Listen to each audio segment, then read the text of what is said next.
Política, producción y trabajo. Hablamos de la industria, hablamos de la energía en la introducción del programa.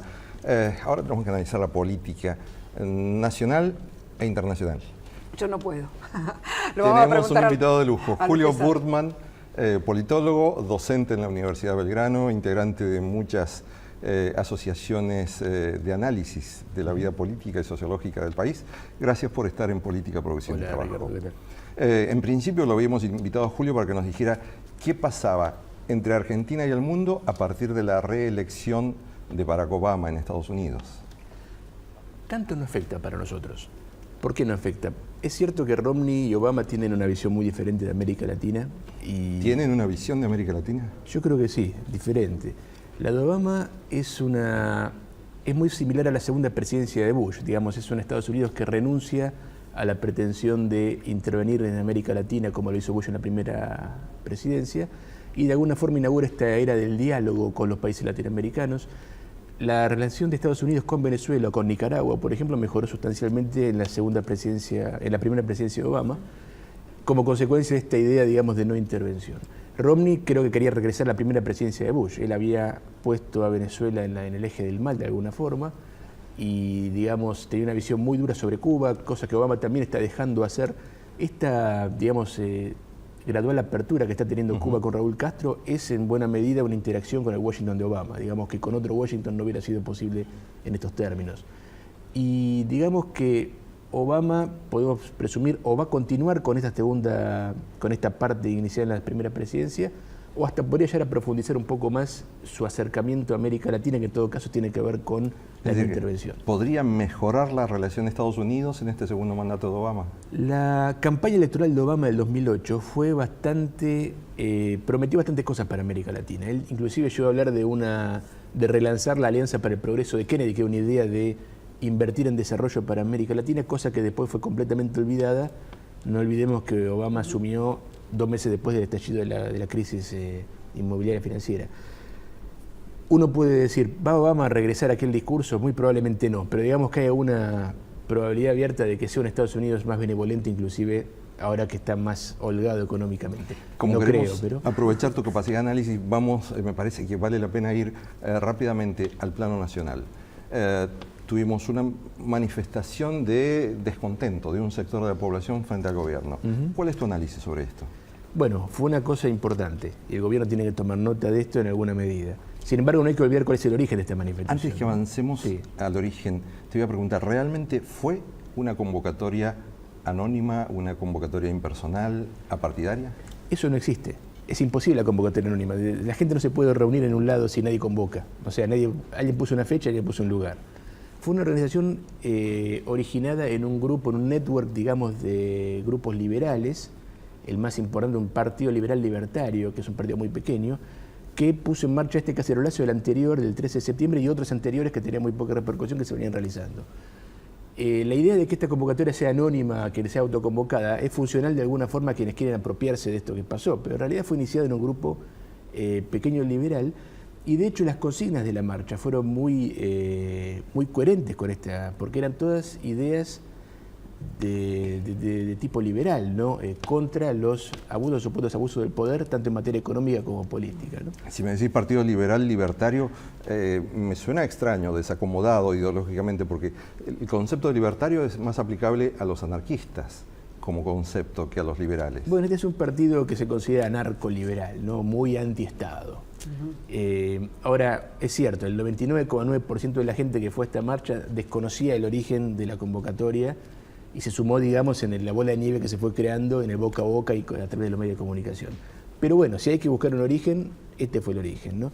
Y yo creo que no es un dato menor, habida cuenta que me parece que había un clima de ideas en la marcha muy parecido a este origen, o sea, la sintonía fina que está recayendo un poco en los sectores de clase media y media alta porque los ajustes están en ese sector, está reaccionando de forma, digamos, liberal, aunque sea intuitiva.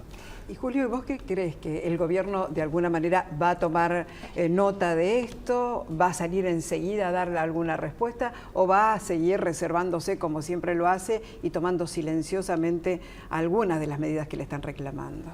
No sé si va a tomar medidas, pero si es un gobierno popular tiene que tomar nota que había pueblo en la calle, por lo tanto no puede ser insensible a esto.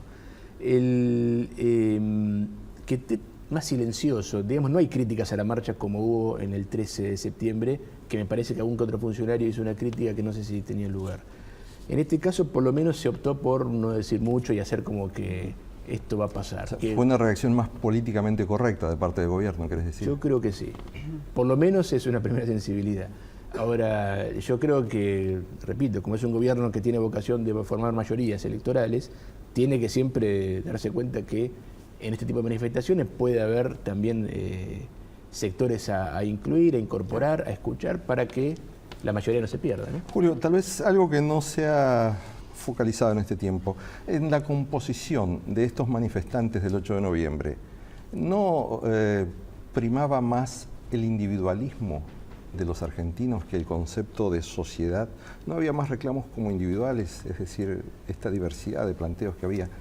Claramente, a esto me refiero cuando digo que era una marcha de tipo liberal también, ¿no? Porque todos eran, no había ninguna consigna social, eran todas consignas de protección de libertades, como por ejemplo la de comerciar dólares, la de no recibir la presión impositiva, la de mínimo no imponible. Por el lado económico, ¿no? De todas maneras la gente está reclamando por la seguridad, y la seguridad tiene que ver con algo importante que está ligado también a estar siempre vapuleada por un hurto o por un robo o por alguna situación de violencia. Es cierto eso, pero no sé si la seguridad era la identidad de la marcha. Creo que es un reclamo que atraviesa a toda la sociedad en este momento. Claro. De hecho, las encuestas dicen que 4 de cada 5 personas que apoya al gobierno de la provincia de Buenos Aires critican la política contra el delito. O sea, es un tema que ya no es de la oposición ni del gobierno, es un tema que abarca a todo el mundo que se siente inseguro en las calles.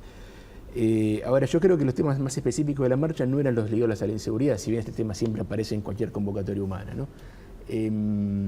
Y ahí creo que sí, realmente primaba una serie de temas que tenían que ver más con la protección del lugar individual en la sociedad que con una idea colectiva, ¿no? ¿Qué crees que puede hacer o que debe hacer la oposición frente a esa marcha? Hasta ahora, inclusive entre los mismos líderes políticos de la oposición, recuerdo twitters de Victoria Donda diciendo no tenemos que ir para no desnaturalizar la convocatoria, decía. No podían ir, porque de hecho hubo algunos casos de dirigentes opositores que estuvieron en la marcha que se sintieron, digamos, interpelados por la gente decía políticos no. Y esta fue una marcha con una idea muy antipolítica, ¿no? Los opositores no podían ir. Obviamente los opositores son los que más podrían capitalizar esto y tienen que tomar nota de qué es lo que prende hoy en día en materia de demandas y de reclamos, ¿no? Ahí hay un banco de información. ¿Pero crees que esto es suficiente como para recrear ese clima tan nihilista del 2001 cuando decían que se vayan todos? No, porque aquel clima era muy diferente, ¿no? Realmente ahí hay una reacción a una crisis muy concreta y muy tangible. En este caso creo que son demandas que hay que tomar en consideración, pero que no pasan por ahí. ¿Y hay una maduración de la sociedad al enfrentarse ahora frente al gobierno cara a cara y decirle esto es lo que yo quiero? Yo creo que la maduración hubiera sido que la representación de las demandas estuviera canalizada por los canales, digamos, institucionales de la oposición. Me parece que lo que pasó también es interesante, es democrático, pero al mismo tiempo también muestra la falencia del sistema partidario. Sí, es decir, en este último minuto, ¿crees que la oposición parlamentaria no jugó el rol que tiene institucionalmente dentro de nuestra democracia? Creo que no. Muchísimas gracias, Julio Burman. Gracias, aquí con usted nos vamos a reencontrar. Renovamos nuestra cita de cada semana en Canal Metro, donde con Fanny Vega los recibimos para hablar de política, producción y trabajo.